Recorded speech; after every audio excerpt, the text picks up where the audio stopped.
আসসালামু আলাইকুম। এখন যেহেতু রমজান মাস চলছে সেহেতু রোজা থেকে তো কোনো কাজই করতে ইচ্ছা করছে না। তবুও আমার অনেক কাপড় কাচতে বাকি ছিল আর নিজের কাজ যেহেতু নিজেকেই করা সবথেকে ভালো তাই বেশি দেরি না করে আমি কাপড়টা কেচে নিলাম। সকাল থেকে সব কাপড়গুলো ভিজিয়ে রেখেছিলাম আর এখন কেচে নিলাম আর বেশিক্ষণ ভিজিয়ে রাখলে তো খুব তাড়াতাড়ি কাচা হয়ে যায়। কিছুক্ষণ আগে আমির আমাকে কল করেছিল আর বলল যে আজকে নাকি ও কলকাতা চলে যাবে আর ওর বহরমপুর কোর্ট স্টেশন থেকে ট্রেন আছে। এখন যেহেতু দুপুরবেলা তাই রাস্তাঘাটে কোনো গাড়ি পাওয়া যাবে না তাই আমাকে বলল যে রেখে আসতে। এখন যেহেতু রোজার টাইম সেহেতু স্নান করার পরে আর খাওয়া দাওয়ার কোনো ব্যাপারও নাই আর এমনিও কোনো কাজ কাম নাই সেহেতু আমি বললাম যে ঠিক আছে তুই রেডি হয়ে নে। তারপরে আমি জামা কাপড়গুলো মেলে দিয়ে নামাজ পড়ে চলে আসলাম আমিরদের বাড়ির সামনে। কিছুক্ষণ দাঁড়িয়ে ওয়েট করছিলাম তখনই আমির রেডি হয়ে চলে আসলো। তারপরে আমরা দুজন মিলে বাড়ি থেকে বেরিয়ে গেলাম বাইক নিয়ে আর আমাকে এখন একবার ফুপুর বাড়ি আসতে হলো কারণ কিছুদিন আগে আমি কলকাতা থেকে বাড়ি আসার সময় ট্রেনে আমার জুতো হারিয়ে গেছিল সেই জন্য আমি পারভেজের কাছ থেকে ওর জুতো দুটো নিয়েছিলাম। ওদের বাড়ির সামনে দিয়ে যাচ্ছিলাম তাই পারভেজের জুতো দিয়ে আমরা সেখান থেকে বেরিয়ে গেলাম আমিরকে রাখতে যাওয়ার জন্য। আমিরের ট্রেন আছে বহরমপুর কোর্ট স্টেশন থেকে আর আমরা এখন উত্তরপাড়ার মোড়ে চলে আসলাম। তো আমির বলল যে বহরমপুরের ভিতরে বাইক নিয়ে যেতে হবে না কারণ এখন পুলিশের চাপ অনেক বেশি। তাই আমি ওকে উত্তরপাড়ার মোড়ে নামিয়ে দিলাম, ও এখান থেকে টোটো ধরে চলে যাবে আর আমিও সেখান থেকে বেরিয়ে গেলাম। রাস্তা দিয়ে একা একাই যাচ্ছিলাম আর সূর্যের আলোটা আমার গায়ে পড়ছিল সেই জন্য ভিডিওর কোয়ালিটিটা কিন্তু খুব সুন্দর দেখাচ্ছিল।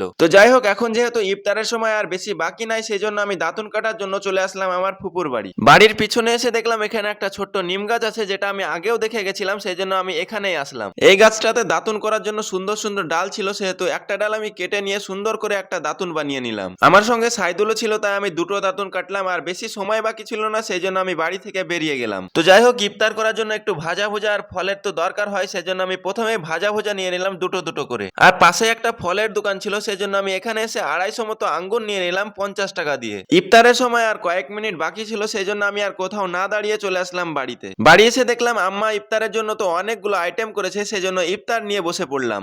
ইফতার করা কমপ্লিট করে আমি এখন মাগরিবের নামাজ পড়বো। তো যাই হোক, ভিডিওটি আমি আর বড় করছি না, এখানেই শেষ করছি। দেখা হচ্ছে আবার নেক্সট ভিডিওতে।